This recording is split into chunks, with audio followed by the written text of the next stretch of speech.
Is my mic on? There we go. Let's get started. So let's just center a moment, take a deep breath in, and slowly let it out. Take another deep breath in, and slowly let it out. Close our eyes if we feel comfortable doing so. Today's daily word is sparkle, and the affirmation is, through the Christ within, I sparkle and shine. As a spiritual being, I am meant to sparkle and shine. This is a new day. Even if in the past I may have felt reluctant or embarrassed to be my dazzling spiritual self, I now feel free to make new, bold choices and to live authentically. My unique talents and abilities derive from my spiritual identity. When I shine, my special light comes and sparkles. I help bring more of the light of God into the world. I also set an example for those who may feel reluctant to shine their lights. The world can feel like a dark, lonely place. As I and my fellow spiritual beings shine our unique lights, the world will simply sparkle with our collective brilliance. And from the Gospel of Matthew, we read, "Let your light shine before others, so that they may see your good works and give glory to your Father in heaven." Today's daily word is sparkle. Dear Spirit, thank you for that sparkle and zeal. Thank you for our many, many blessings. Thank you for this time to study Unity's 5 basic principles. And for this and so much more, we say thank you and amen and amen. Well, first let me say I'm sorry, Peg is back in Virginia, and usually she'd be up on the screen and all that. However, oh God, I get a call from her. Oh my God, big doings. I said, what happened? And I thought what she was going to tell me is that the deal to buy, she has a house in right near Virginia Tech in Blacksburg, Virginia. That deal went, south, and it's no longer, because I remember I had to sell my house 3 times in Tulsa before it actually was sold. And she said, no, the deal didn't go through. The pipes busted though in the basement. So she's enjoying her indoor swimming pool right now. So, at least it was in the basement. Yeah, at least it was in the basement. So hopefully, she'll be here other weeks. Let me also say, ideally, the way, this is usually done, and Elaine LaRoa raised it and said, how come you're not doing it this way? And I explained the reason why. Usually what happens is the Sunday talk, we start Unity's 5 principles. I speak about the first principle, and then we gather here on Wednesday and we discuss the first principle. Well, it's not not exactly going to be that way. Part of the reason, there are 2 reasons. One is that we had to mix in Ash Wednesday is coming up, and so we wanted to get this series done before Ash Wednesday. The other is that this Sunday, quite frankly, I'm really not going to be talking about the first principle. I'm going to be talking about the history. Where did we get these 5 principles? And it's a very interesting. It's a very, very interesting story. I'll just reveal a little. I went and asked several long-time, old-time members of SLC, and I'm not going to give their names because I want to protect the guilty. I asked, when do you think the first time Unity 5 principles were printed or published? Asked one, said, obviously probably in the 1890s. No. I asked another person who's been associated with SLC for almost 20 years, and they said, probably in the 1920s. No. The first time Unity, get ready for this, the first time Unity's principles were published, printed, was in January 1989. They are that recent, and as I'll be talking on Sunday, how they came about, there's a very interesting, I think, spiritual lesson. And I'll spill the beans a little bit. I still hope you come on Sunday, but I mean, essentially every attempt to come up with what's unity all about just fell flat on its face. And so it's coming up to the 100th anniversary, and the head of Unity World Headquarters in those days was a wonderful, I never met her, but I know a lot of people who knew her, and they say she was incredible, wonderful, really deeply. She sounds very much like Reverend Faith Moran, that kind of, well, anyway. And her name was Reverend Connie Fillmore Basie. She wasn't the daughter of the Fillmores. She wasn't the granddaughter of the Fillmores. She was the great-granddaughter of the Fillmores. And so it was coming up to the 100th anniversary, and the vice president in charge of the Daily Word and publication said, we need something in the Daily Word just to, what unity's about and all. And it's just, we just view this as a in those days, the Daily Word came out once a month, not once every other month. It's just a throwaway article. Can somebody please write it? Well, nobody wanted to volunteer after how many times it failed. So finally, Reverend Connie said, I'll write it. If nobody else is going to do it, and she said, this is just it's just a temporary thing. And she wrote an article which contained the 5 principles in it, which was published on January 89. And this temporary article caught on, and that was what was supposed to be a throwaway article became, oh my God, it's sacred scripture now. I mean, and what I'm going to be hitting on is that you never know when your greatest opportunity to be of love, service, and remember, I mean, happens. And I'll give some other examples of both spiritual and the practical, in the everyday world of, seriously, if you went back to the late 1980s and you asked people what's going to be the greatest accomplishment of Reverend Connie, nobody would have said this throwaway art, And so you in essence, you never know when this is your greatest opportunity to love, serve, and remember. And the other, also, one of my heroes is Bert Lahr. He was the actor who played the Cowardly Lion in The Wizard of Oz. He starred in Samuel Beckett's Waiting for Godot, great series, whatever. Played Macbeth, King Lear, and all that. And also, quite frankly, was the star of the Lay's potato chip commercial. Remember, you can't eat just one. But Bert Lahr's believed, he said, I remember seeing an interview, he said, I gave the same energy and that I devoted all my acting skills the same way to a Lay's potato chip commercial that I did to the Cowardly Lion and that I did to Waiting for Godot, I did for Macbeth. And so I go back to, where the Apostle Paul says, we're really, whatever you're doing, you're really serving God. And to remember to put your all into it, because you never honestly know when this is your greatest opportunity. Let me also start off by saying I truly view the 5 steps as great as what Moses received on the 10 Commandments, the Sermon on the Mount, Buddha's 4 Noble Truths, the Tao Te Ching, the Bhagavad Gita, the 12 Steps. I mean, I view Unity's 5 principles as being right up there.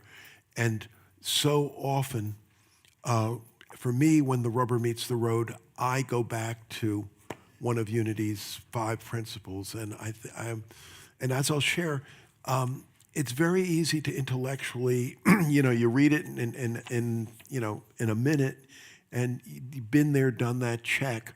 But as I'll be sharing over the course of the weeks, like for example, Unity's second step, second principle, I came into Unity around 1985. It was 2010, and I was enrolled to become a ministerial school and all that. I finally really got the depth of the second. I finally got the depth of the second principle and felt it on such a gut level. So, some of these things you can intellectually know it, but I mean, until you really know it, it's heartfelt knowledge. And the other important thing is, so often, as we say in America, when the going gets tough, the tough go shopping. I mean, it's very easy when you're in the crisis to totally forget these principles and to just run around like chickens with your head cut off. And some of them, your first reaction is really, I mean. So let's go to the first one. A lot of times the first principle, and again, this Sunday I'll be talking about the history of it and how it came in and all that. The first principle is the way which I learned it, the wording I learned it, there's one presence, one power, God the good, omnipotent. There's one presence, one power, God the good, omnipotent. I don't know whether you've realized or not, I believe in evolution, not revolution. I mean, most revolutions you've wound up with worse stinkers than I mean, remember George Orwell and Animal Farm, and you couldn't tell the pigs from the tyrannical humans at the end of the book. That most the American Revolution is very unusual. I mean, most revolutions have not gone well, and I think a lot of times you wind up with worse stinkers than what you started out with. So I believe in evolution, not really revolution, and I've made really very, very few change. I mean, if you think about it, brought back the daily word as part of the service, but very few changes. But one of them, if I were king of the forest and I could wave my magic wand, one of the ways I would change the service. I mean, I've always done it this way. You start out the service literally by lighting the candle, lighting the Christ or the unity candle, and you say the first, there's one presence, one power, God the good, omnipotent.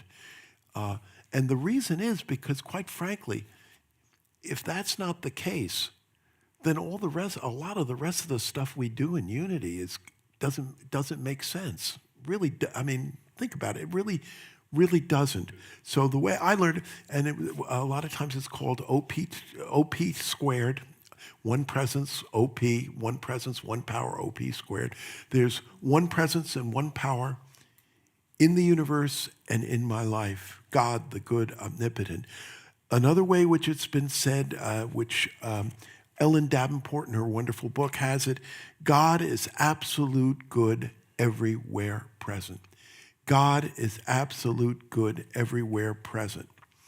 And I love the one, there's also for the kids, God is all good and active in everything, everywhere. So one reaction to this after watching the news lately or whatever might be, really? You got to be kidding me. You really believe that? And this is going to date me. Tom Lear, anybody else remember Tom? Yeah, he was big in the 50s and 60s, around the same time Lenny Bruce. He had a song, the Greeks hate the Germans, da, da, da, da, da, da, da, the Poles hate the Dutch, bum, bum, bum, bum, bum, bum, bum, bum, and I don't like anybody very much, bum, bum. I really, you look at the news, are you kidding me? I mean, God's good everywhere present. And I don't know about your personal, because I truly believe nobody comes through this thing called life unscathed. Next month, it's going to be 9 years since my late wife, Debbie, died of cancer. 49 years old. She didn't even make it to 50 years old. I mean, and we had a 2 year, Therese at that time was 2 years, 3 months. And Rachel was a tender 13-year-old. And,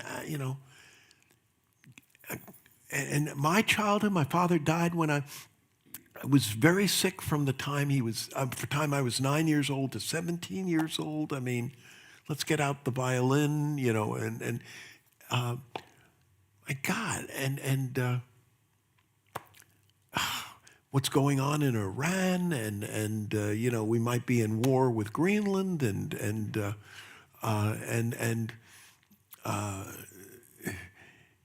I could see the Chinese saying, if he feels America's, the Donroe Doctrine, that he can do anything he wants in his local area, Taiwan's in our local area, in we go, and several people getting very difficult, cancer. Several people who've come in for pastoral counseling with diagnosis of cancer. I mean, really, and inflation, and my car's not working well. Go on and on and on. Really, I mean that God is absolute good, everywhere present. That's a tough one in one sense to buy. Let me back in, and before opening up, the discussion, because I really, honestly, in AA and 12-step fellowships, the first step, let's take AA, we're powerless over alcohol and our lives have become unmanageable. And there's a saying of, the rest of the 11 steps are guideposts. They're trying. It's progress, not perfection. But the one step you really, really got to take and believe is that first step. If you don't believe why? Because if you don't really believe that first step, you're not going to do the remaining. You're probably not going to do the remaining 11 steps, and that. And that, so you really, honestly, truly have to get that first step. And I think the same thing is true here, that if you are not, kind of sort of on this first principle, then the results of the five principles are going to be kind of, you're going to get kind of sort of results. So let me back into that. And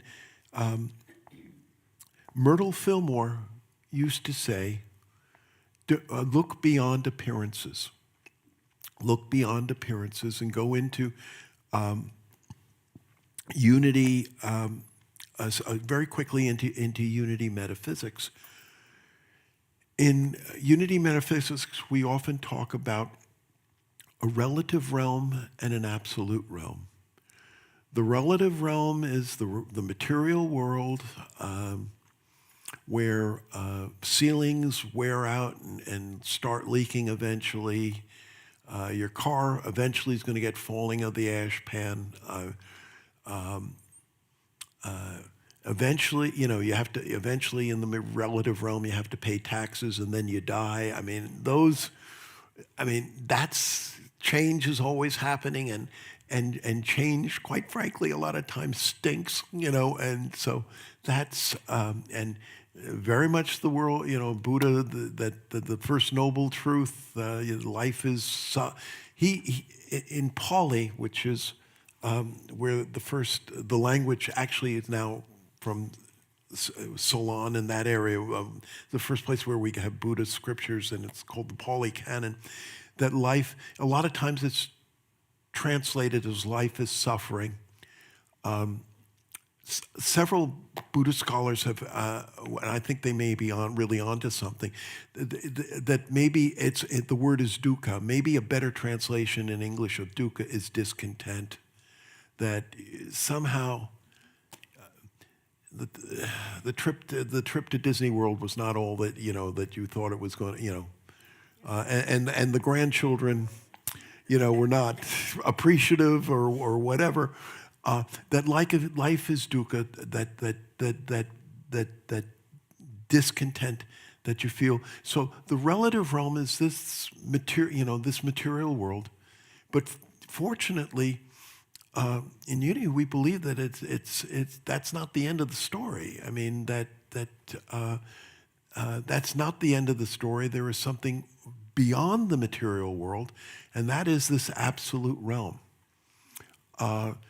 This absolute realm of divine order, divine principles, and and that what Myrtle Fillmore is saying, look beyond appearances. What you're seeing essentially is the relative realm. Look beyond that. Look to this absolute realm of spiritual truth that you honestly too have experienced and honestly know. I would say a month after Debbie died, it was a clear vision to me. I mean, I had this sense of, I had the sense of Debbie in both. I was very, it's going to sound strange. I was really close to our two cats, our two orange boys, Cain and Abel. Their names were Cain and Abel. Cain, and he deserved the name Cain, and he was so cute, he knew he could get away with murder. But he was my prayer buddy. He would always crawl on my lap in the morning as I was doing prayer and meditation, and he died too. The vision was essentially, I saw both Debbie and Cain and Abel, and it was like they were fine. I just had this sense they were absolutely fine. They were fine. And I remembered that, and I've never experienced personally, an out-of-body experience or a near-death experience, but I believe so strongly in the reality of both. I mean, I've never been to Australia, I've never been to New Zealand, but I believe in the reality of you don't have to be there to believe in the reality of this. And all the stories I've read about near-death experiences and out-of-body experiences and meeting people, they're happy to continue going on.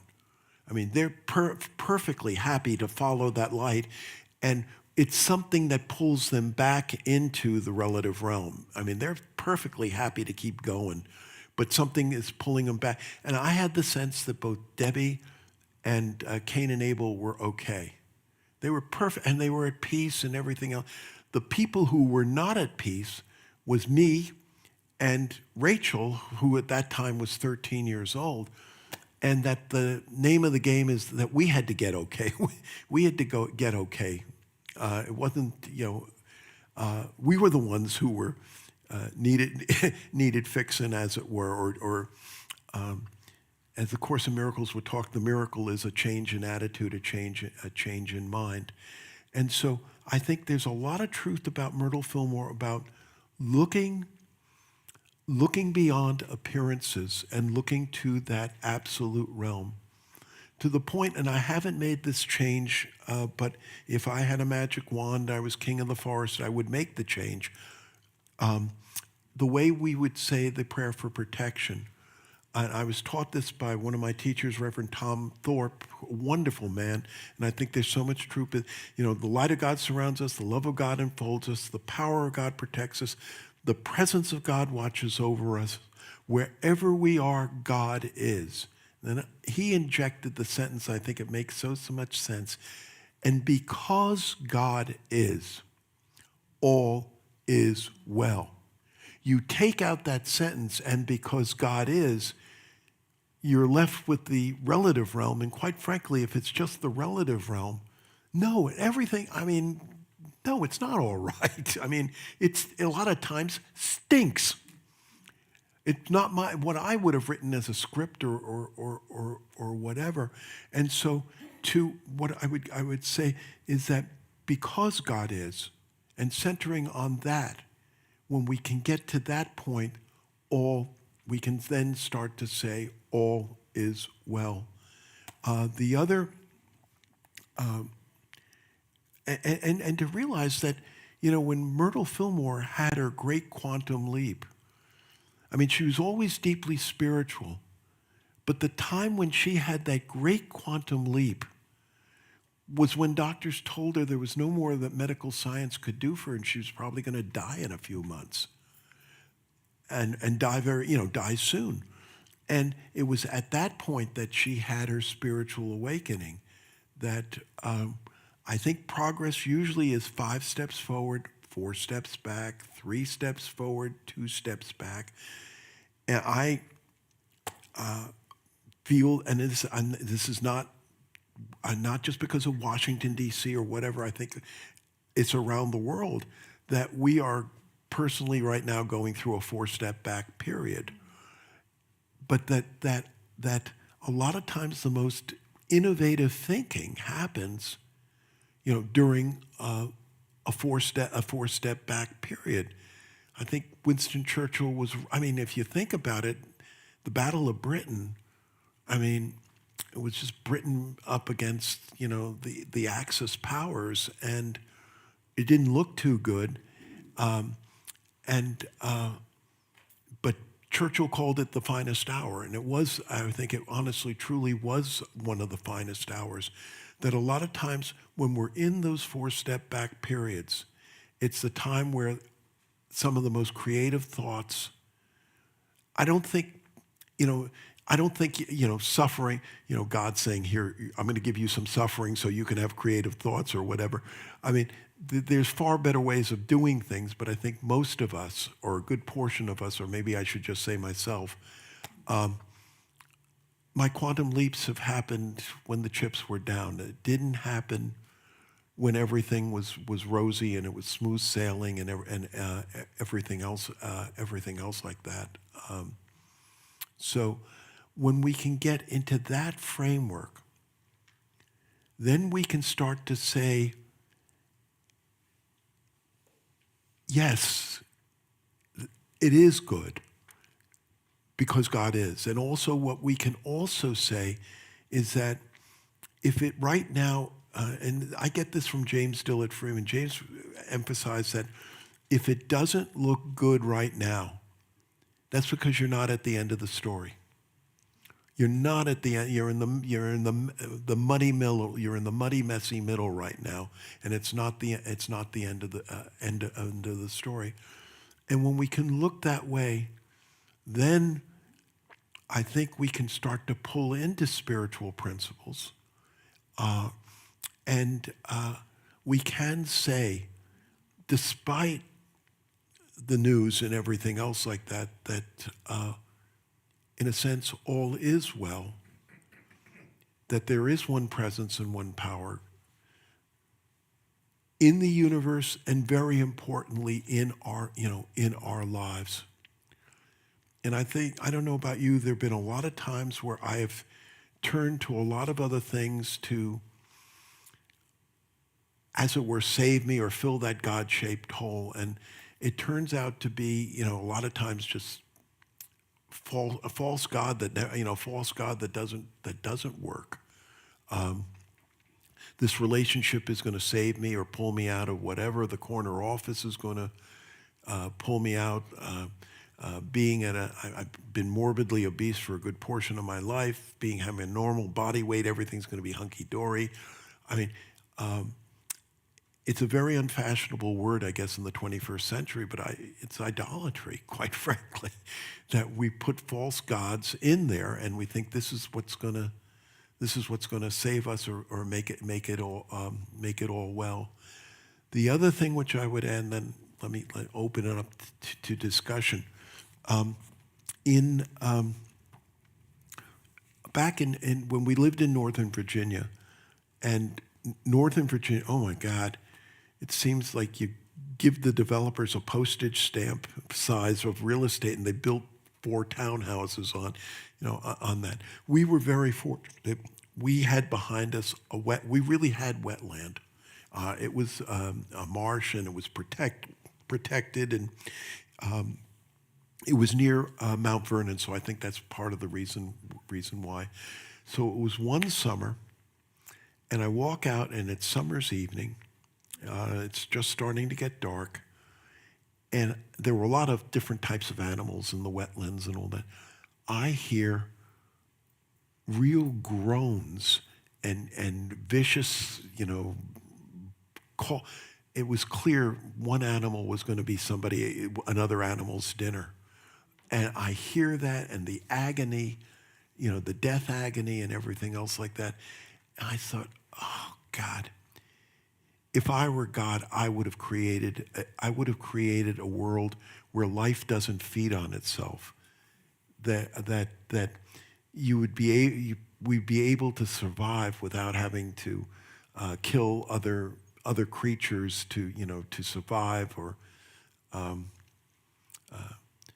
it was Joseph Campbell, the great teacher of mythology, said that one of the realities is that life feeds on it. Life feeds on itself. So somebody asked him, "What about vegetarianism?" And Joseph Campbell said, "Well, you've never heard a string bean cry, So, but essentially, feeling I would create a universe where life doesn't have to. You don't have to have this type of killing and slaughter to continue and go. If I were God." And then I started thinking, and in those days, I was a graduate student going for my doctorate in economics. I started thinking, because you do a lot of models, in one case, so build a model. They'll start you on a simple model. It's a world where there are 10 markets and there are 10 products and there are 10 natural resources. It's called like a 10 by 10 world, and you have to use matrix algebra and all that. Oh God, I can't, I've a lot of times found that too complex. And then I'm sitting there thinking, a lot of days, a lot of months, I find my bank statement too complex and I don't balance it and everything. So I started thinking, if I were God, I can't even do a 10 by 10 world. I can't even do a 10 by 10 world. I can't even do my checkbook every month. If I were God, and then thinking, that's, if I were king of the forest or whatever, and I can't even do relatively simple problems and all that. So I don't know a lot of reasons. I don't know why Debbie died at 49, and I don't know why several people I'm working with have cancer, and it's easy to say if I were king of the forest, Debbie would be still alive, nobody'd have cancer, we'd have cured it already and everything else like that. But to realize that a lot of things, I may have a small picture of I may have a very limited and total, small picture of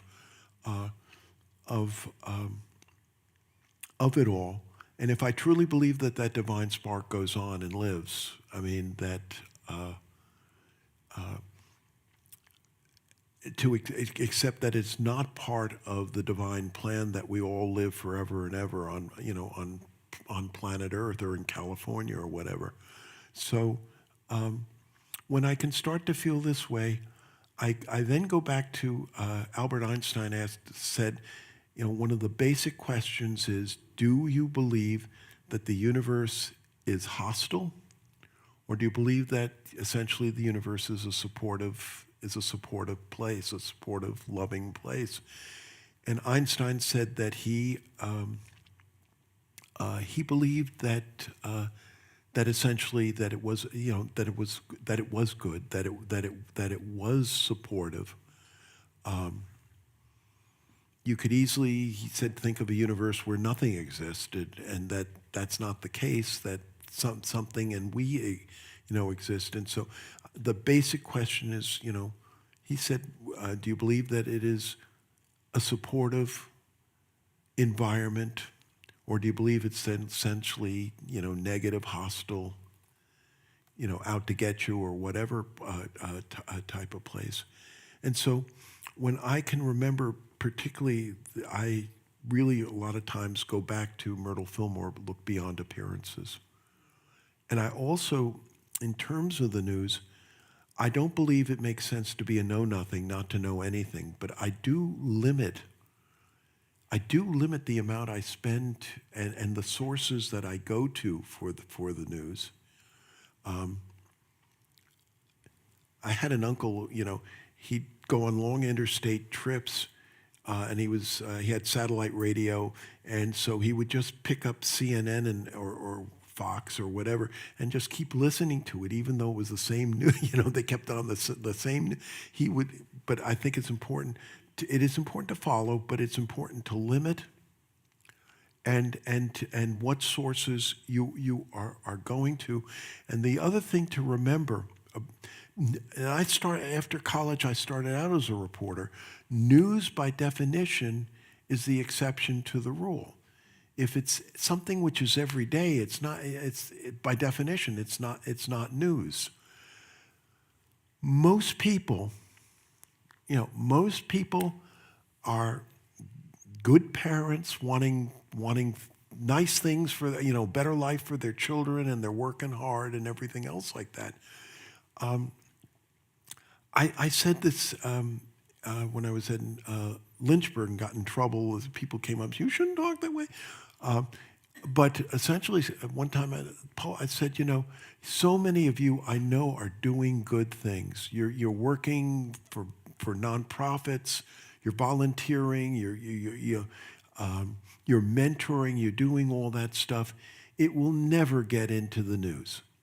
But one crazy, deranged person comes into the sanctuary with an AK-47 and starts shooting. That would make international news. And to remember, that is the nature of news. Now there are some. I remember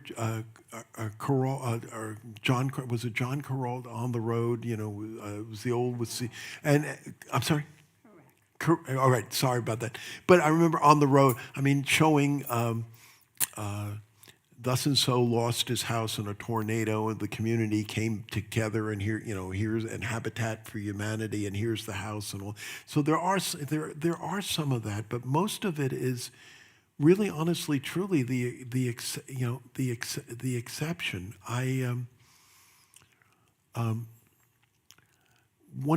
This was again in Northern Virginia. We went to a skating rink, roller skating rink, and there were a lot of people there. You would think they were in gangs and everything else like that. I lost my wallet, and a guy came over to me and said, young kid, is this your wallet? I said, yes, it is. He said, well, we found it. Here it is. The money was in it. Nobody took nobody took anything. And unfortunately, that a lot of times that's not news. What you're seeing are the exception to the rule. And I loved when we saw Joyeux Noel on movie night, where it's World War I. Here are the Allies. Here's the Axis powers. They're sending in gas and missiles and everything, and spontaneously peace breaks out for one day. It's Christmas, and there's a Christmas and both sides got the colonels on both sides got, for letting such a thing happen, gotten really in trouble for it. But most of those people on both sides, they didn't want to be there. They didn't want to be in the trenches in World War I. They just wanted to go home, be with their family, their kids, their wives, their grandchildren. And I think that is honestly, truly the case. And so when we can get into that frame of mind and look beyond appearances, then this notion that God is absolute, God is absolute good, everywhere present, can start to come to life for us. And really can honestly motivate us. But it's hard. And that's why when we get to the fourth principle about prayer and meditation, I think it is. I'm pretty loosey-goosey about a lot of things, but prayer and meditation is not one of the things I really believe it is so important for us to have a daily discipline. And it can be walking the dog in the park for a lot of people. But it is so important because, I don't know, maybe I'm just projecting myself on other people, but I don't wake up Mr. Spiritual. I mean, I honestly do not wake up Mr. Spiritual. And then I beat myself up. I say, you're a minister. You should be beyond, you should be beyond this pettiness and this the resentment, and so it's a further reason to beat up on yourself. And without that morning prayer and meditation, which really, for me, mucks out the stable, weeds the garden, I find that to be so important. And to remind myself, look beyond appearances.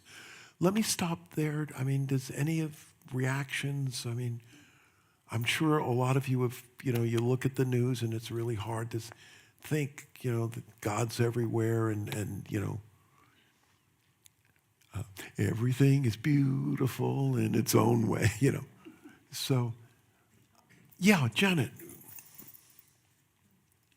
I'll just make a little comment or two. Mary Manon Morrissey used to refer to CNN as constantly negative news. And CNN, Mary Manon Morrissey would say that. Constantly negative news. Yeah. And the other thing was her follow-up was the headlines were your prayer requests for the day. The headlines of the news is your prayer request for the day. That is what you're focused on, the healing, the, presenting more kindness, more understanding, more spreading the love rather than the anger and the hate. Any other reaction? Comment? No? Yes? I'm sorry, I should have. That's okay. It's all right. I have struggled with this kind of thing for a long time. When bad things happen, and God is supposed to be so good, and all of this thing. And what has helped me a lot, and I don't get into it all the time, is to really think about God or Spirit, or what I call God Spirit, actually, that Spirit is really like a loving parent. And it's like I've had the experience of watching a couple of kids that have been in my life make some really bad mistakes and or have bad things happen to them, and I can't do anything about it. I wish all the good stuff for those children, So when I think of myself, I'm a child of God or a child of Spirit. I'm thinking of Spirit as wanting really wonderful things for me and putting out many opportunities. Sometimes I don't take those opportunities. Sometimes I don't see them as opportunities.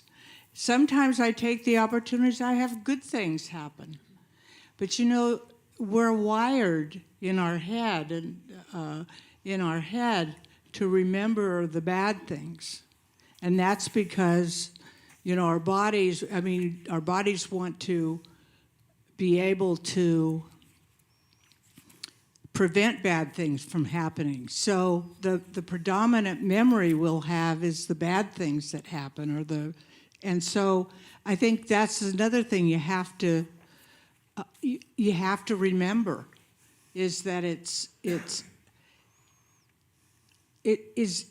that's why when I was going to Al-Anon frequently, I learned, I don't do it as much as I should, but one woman who I actually didn't like in Al-Anon, you're not supposed to not like them, but I didn't like her, but she had this idea of saying the alphabet and finding something every day to be grateful for.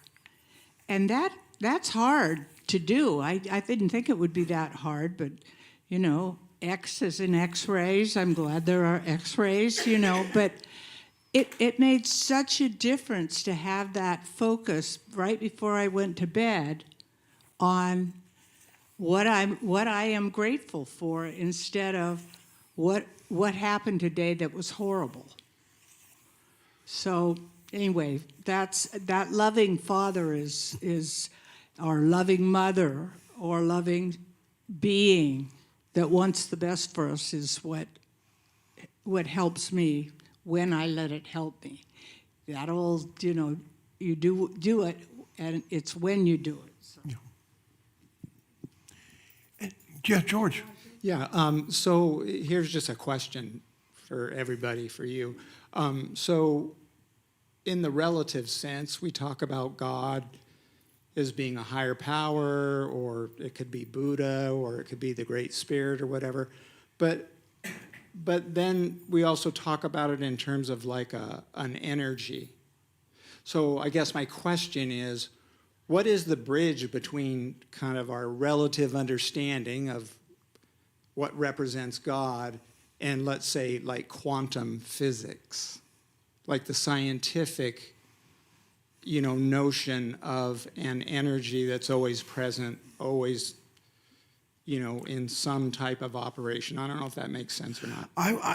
My thought, we're not associated with a God who is one size fits all. That we are associated with a spirit who comes to us in the form that we need today. After Debbie's death, I really needed, general philosophical whatever was not going to cut the mustard. I really needed a God with, as I would say, skin in the game. And I believe, I call this the Burger King approach to spirituality. Hold the pickles, hold the lettuce. Special orders don't upset us. That you need more pickles, I'll come to you as more pickles. If you need more whatever, I will come to you. I will come to you that way. So I honestly believe that and the other, which I go back to Joseph Campbell. Joseph Campbell says that whatever we can say about the divine is more than that. Our human minds, we live in a three-dimensional world. Do you really believe it's only three dimensions? String theory, and physics is showing many, many more dimensions or whatever. And that what Joseph Campbell said, whatever we can say about the divine, it is a mask.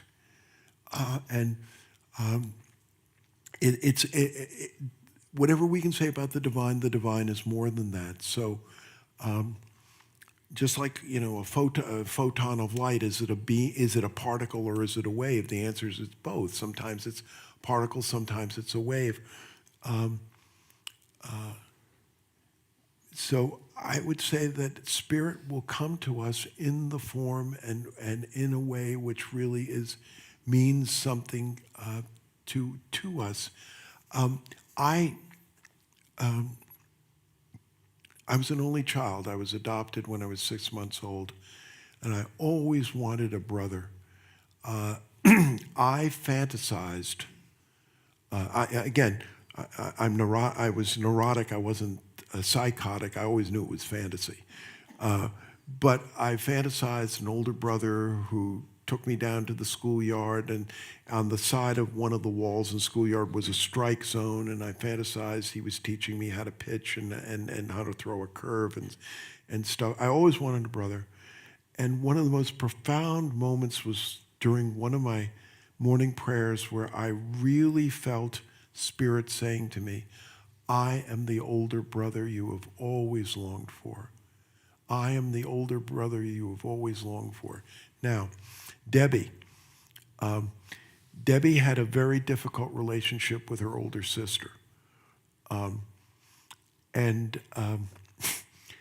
It was never the relationship. It was never the relationship she really wanted and she really longed for. I think if Spirit came to her and said, I'm the oldest sister, I'm your older sister, she would have thrown it out the window, So I do think that Spirit comes to us as we in a form that we need, and what we need today is not what we will need tomorrow. And so, and again, to remember that whatever we can say or think, that the divine is more than that, is more than that. So, is God, some sort of quantum force, or is he Jesus? I mean, I would say the answer is, yes. I mean, what do you need today? I'll come to you whatever form needs to and speaks, and honestly, truly speaks to you. And I would also say that a lot of times when we're going through these difficult situations, ironically, if we look back, there usually is a blessing. There usually is a blessing one of the greatest things that happened to me, that I was able to wind up at the United Way and serve as chief economist and head of research. We were creating United Ways in Sri Lanka and in China and around the world, and the ability to do a lot of social good. But quite frankly, I never would have wound up at in the 1990s, I was the chief economist for a leading think tank in Washington, and I was fired. The injustice of it, the unfair, and then the fear, oh my God, nobody's ever going to employ me at anything like that. And I wound up at the United Way. If I had not been fired, I never would have wound up, I never would have made the change, which was the right change. And to show you,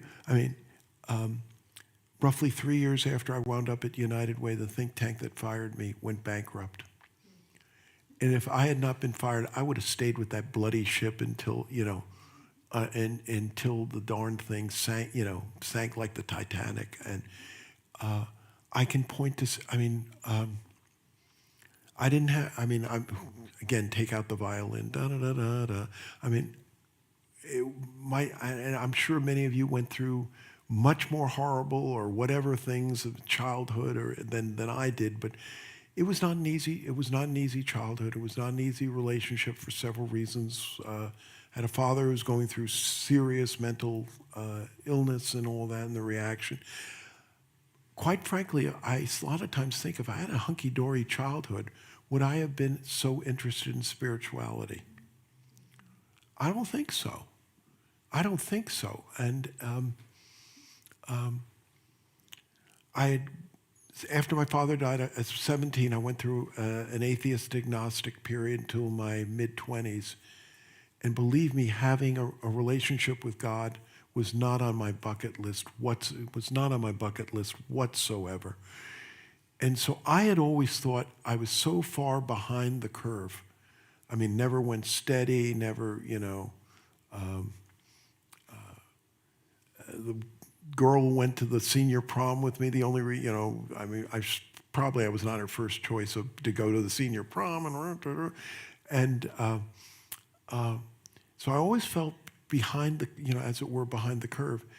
And then I started, when I really got interested in spirituality, I got very interested in Carl Jung.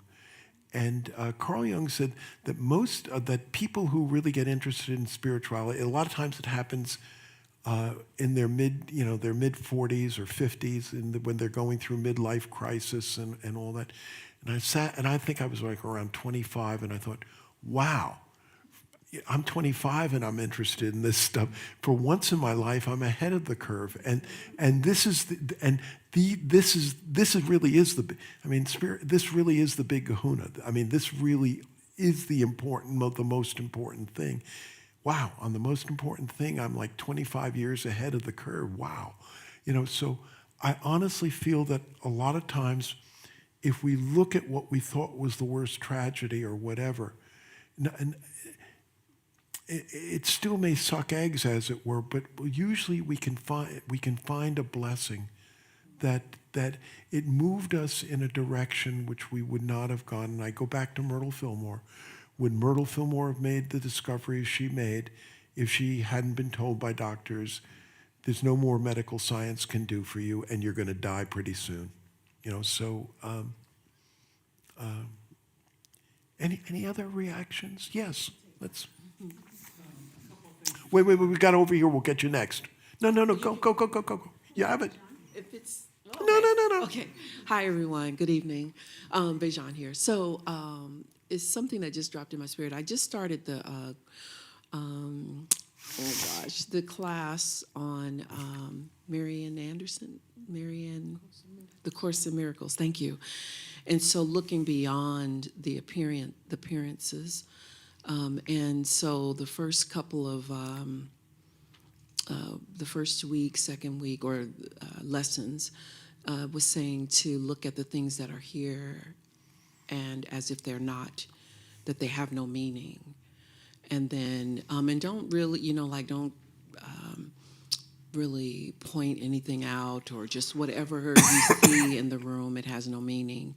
And then the next day, what I see, I'm giving it meaning, and kind of like making an attachment to it. And so it just kind of connected. I connected that phrase about not looking at the appearance of what I see, because there's something beyond that. And then my friend always, and I want to just honor him because he passed away from cancer in like October, and he was a 12-step member too. And he would always say, I would say, "Hey, brother, how are you?" And he says, "I'm blessed, highly favored, walking in victory, and so are you. And I'm blessed despite what it looks like." Mm-hmm. He would always say that. And then quantum physics, you were talking about that. It reminds me of the Matrix. Like, once they were in the Matrix, they didn't know they were in the Matrix until they came out of it, and like connecting with the God source. And it's like, I had an out-of-body experience, almost died.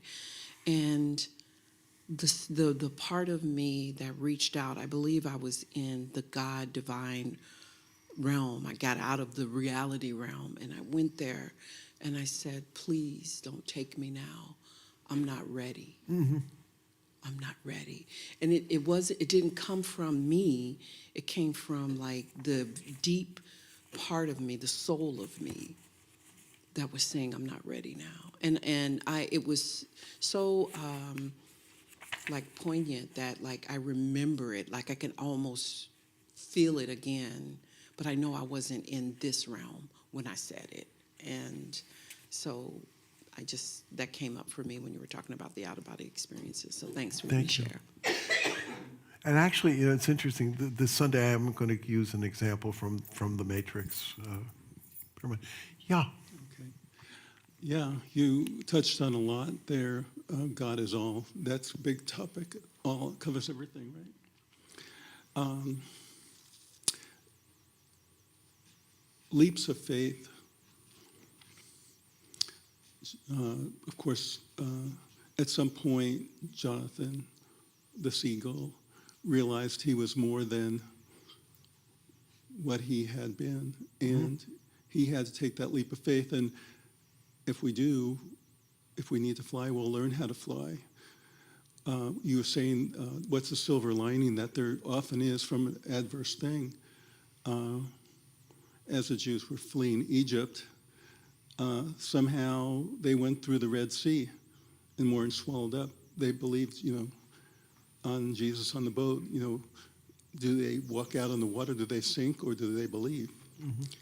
But the Burger King thing you said, in this adverse situation of the Jews wandering in the wilderness, in the middle of the desert, with not much, God came to each of them with manna, which was, instead of eating dust, they were eating the most delicious thing they would ever want, each one. And God spoke to them individually. So we can't outgive, we can't outthink God. We don't know. Again, when the guy falls off the horse and he has a broken leg, and so they don't take him to war to be killed. We just don't know the bigger picture. and we have to have faith that we're here for a reason. Thank you. Anybody else? Brian? No? I didn't have anything. Thank you so much. Yes, why don't we pass the microphone? I just wanted to comment on the belief. In this book, the woman talks about everybody wants to believe that God is personally involved with them. And I get it, but I don't get it, because I think God is personally involved with everyone, but I think we have to, through meditation and prayer, we have to bring our mind around to what is and what, the divine inside tells us what to do. I don't, I'm not sure I believe that, in the miracles when God came down and told Moses to do this, I think it was more Moses interpreting the way the situation was and what needed to be done than that. I'm not sure that God is following each of us and says, oh, don't step on that and fall down and break your leg or whatever. We have to sometimes accept what happens and deal with it. I think in the 12 steps they put it very well. One of the promises is intuitively we'll know how to handle situations which used to baffle us. Right. And I have experienced, in a sense, there were situations where I would have been like a chicken with my head cut off, but intuitively you have a sense of what is, what is the the right, what is the right thing to do. I think meditation and prayer brings us in line with the order in the universe and the order that God has, is all. Then I'm in line with that all. And it's not necessarily that God's pointing down his finger at me and saying, you have to do this. Mm-hmm. I'm accepting what is and trying to apply it to myself. I don't know why, because I remember she brought this up in the book. And people, when you don't want to believe in God, the first thing they say is, well, how do you explain the bad things that happen? How do you explain somebody dying young of cancer, or, a child being born crippled or whatever? They always go to the bad things. And this principle to me takes care of it all, because God doesn't do that. I think men do that with bad deeds when they make mistakes. In theology, this area is called theodicy. Essentially, why do good things happen? Why do bad things happen to good people, and all that? Ultimately, you can say, well, free will, and ultimately, I don't think it's like dark matter and dark energy. Right. We know next to nothing about dark energy, and dark energy and dark matter compose over 96% of the universe, we now believe. So do we have all the answers? No, and it's beyond, I think in many ways beyond our pay grade. But the question is, I have found in my life when why do these things always happen to me? Why do these things always happen to me? I got a call from school. This is 2 years ago. So Therese was 9 years old 9 years old at the time. And I get a call from school to pick her up, and she has a temperature, and we're going out. And she looks at me and says, "Why do these things always happen to me?" And but I know that my life seems to go better when I ask myself the other question: what can I learn from this? Right. And move beyond that. So I don't claim I know exactly why Debbie died at age 49. I mean, didn't make it to 50. Which kind of ironic. I mean, again, thinking about planning, everything was planned since I was obviously going to die first. Everything was planned to make it easy peasy for her to take. it went the other way, and we had to go to probate court in 2 different states. You know, so the old saying, if you want to make God laugh, tell him your long run, tell him your long run plans. But I a lot of times go back to Anne Frank, who, and this was maybe just a few weeks before they were arrested and carted away to Auschwitz and killed. She wrote in her diary that despite it all, I still believe the people are really good at heart. I mean, this is coming from a kid who had her childhood ripped away, and ultimately her life ripped away from her. And she could look up and say, I still believe the people, are really good at heart. So I think there are a lot of questions which we don't know the answer to. We're probably going to die not knowing the answer to. But after Debbie died, I essentially said to God, I don't understand. I don't, it doesn't seem just or anything else like that. But one thing I do know, that after my father died when I was 17, I walked away from you. And life, for some reason, I've always been able to hold it together professionally and academically. But the rest of my life was going to hell in a handbasket. It's kind of strange to think. I mean, I had a lot of suicidal thoughts back then, which are, given where I feel now. I mean, God, but I have found the blessing in that is, in terms of pastoral counseling, I think I'm better at doing it because I've been there, got the T-shirt, know what it feels like, know what it feels like. Anyway, after Debbie died, I said, I walked away, and so many areas of my life went to hell in a handbasket. I don't want to see that happen. I'm the father of several, 2 daughters and all that, and I need to be there for them. I was 6 months into my first church. I need to be there for the congregation, and so I have absolutely no idea why this happened, but I'm gonna stick with you. This time I'm sticking with you, and I'm sticking with the spiritual way of life. And I go back a lot of times to the Apostle Paul, where Paul said, "We live, move, and have our being in you." And so, anyway, I'd also like to. Ellen makes in the book, I think, makes several really good ones. This is one. She says, "If I had one wish for the world, it would be that every adult re-examine his or her views of God at least once per decade. God may not change, but people do, and we outgrow our old concepts. Instead of changing their thinking," she also talks, instead of changing their thinking, however, too many people simply throw away their belief in a higher power. And what if the divine and divine guidance, wisdom, comfort, which could enrich their lives? I think what happens to so many of us, we have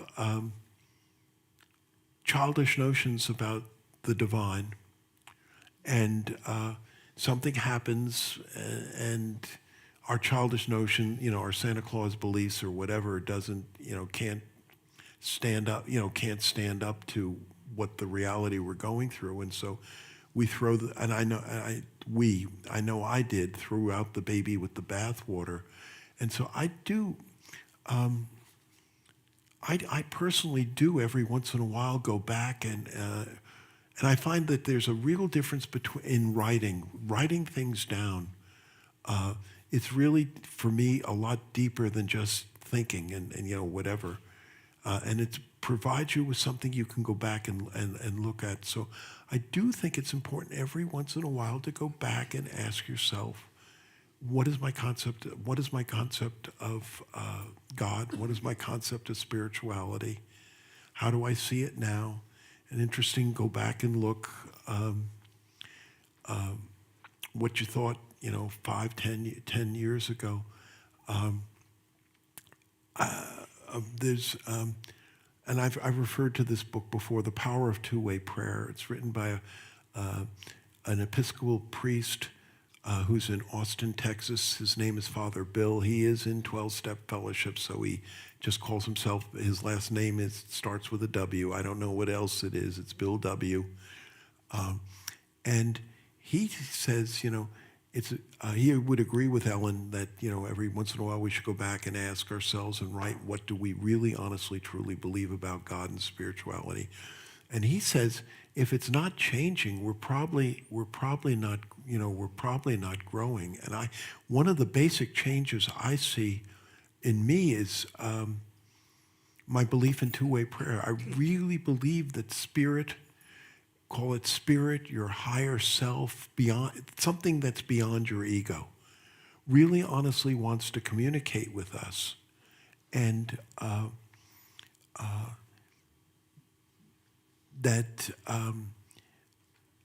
so the process of I write prayer letters to my higher power, is try to recenter, pick up the pen. Some would call it automatic writing or whatever, and just writing down what I believe Spirit is saying to me. I think 15 years ago I wouldn't have believed in it, but I do now, that Spirit really honestly does want, our higher self really does want to communicate with us. And I see that as a really honestly big change. The other thing which I would also caution is if somebody has really, they've lost their wife to cancer or whatever, to go, to then go up to say to them, well, God is all, and everything, God never gives you anything more than, everything has a purpose and reason.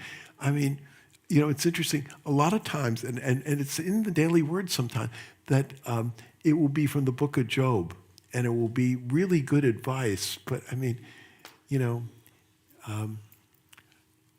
Job's friends coming to him when he was actually going through these crises and saying, well, buck up, baby, or, God has a purpose for every, I mean, it may be wisdom or whatever, but it's said in the wrong time and the wrong, in the wrong way. Oh God, I'm having a block. It was one of Debbie's favorite, actually a Christian singer, and I should remember his name. The song, if I get the lyrics right, I know it's okay. I know it will be great somehow, and all this, but it's just not right now. It's just not right now, and to have the wisdom of when to give advice, when to keep your mouth shut. One of my favorite lines in all the Bible is in Proverbs: "Even a fool, if he but keep his mouth shut, can appear to be wise." So. And try to, try to remember that. So, any other? I mean, again, intellectually, a lot of times we can get something intellectually, but until it's heart knowledge, and a lot of times we can't force the heart knowledge to come, but. And I think, ironically, sometimes, when it's the bottom of the crummy sports analogy. What's a class without a crummy sports analogy? It's the bottom of the ninth, 2 outs, our side is way behind, and that seems to be the time when we honestly. I do think a lot of times we treat God as sort of a bush league pinch hitter. We wait until the bottom of the ninth, and then finally, when it looks like, there's no hope, whatever, then we put God up to the plate. Say, God, you're the pinch hitter, go up to the plate, instead of putting God in the starting lineup, as it were. So, and to also accept that even the greats, even the spiritual greats, went through moments of doubt and everything. I mean, probably the most famous is Jesus saying, why have you forsaken me? But I would point out the lines he said are from the 22nd Psalm. And if you look at the end of the 22nd Psalm, it's one of the greatest turning back to, why have you forsaken me? But by the end of the Psalm, it turns back to, it turns back to faith and belief, as I believe Jesus did. So, any other comments? Next week, we're going to be moving on to the second principle. Let me read it as Ellen puts it. Human beings have a spark of divinity within them, the Christ spirit within. Their very essence is of God, and therefore they are also inherently good. I have no problem with saying the Christ spark within, but let's not be parochial. The Buddha nature within you, the Hashem within you, the higher self within you.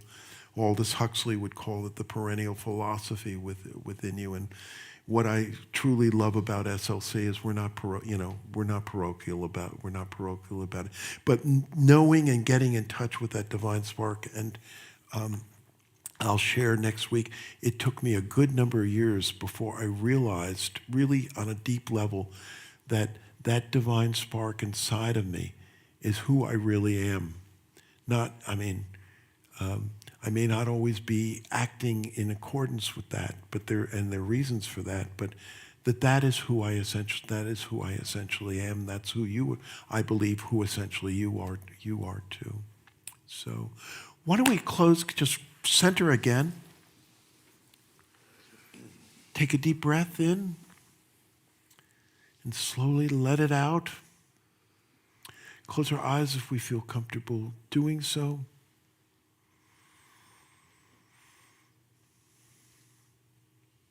Just sensing that we live, move, and have our being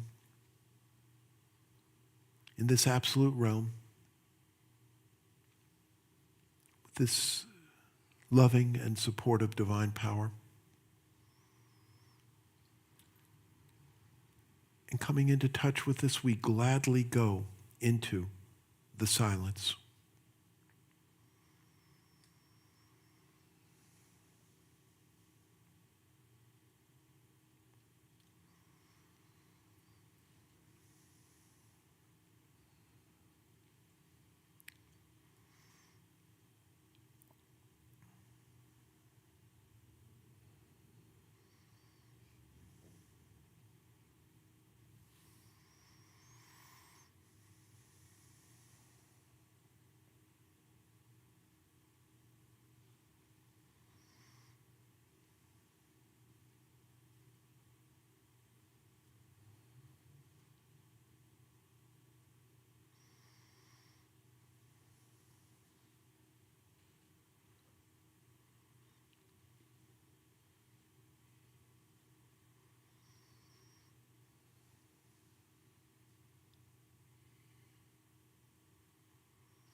Dear Spirit, thank you for these 5 unity, life-affirming, and challenge-overcoming principles. And we say that wonderful prayer for protection. I'm going to throw that line in. The light of God surrounds us. The love of God enfolds us. The power of God protects us, and the presence of God watches over us. Wherever we are, God is, and because God is, all is well. Thank you. Thank you.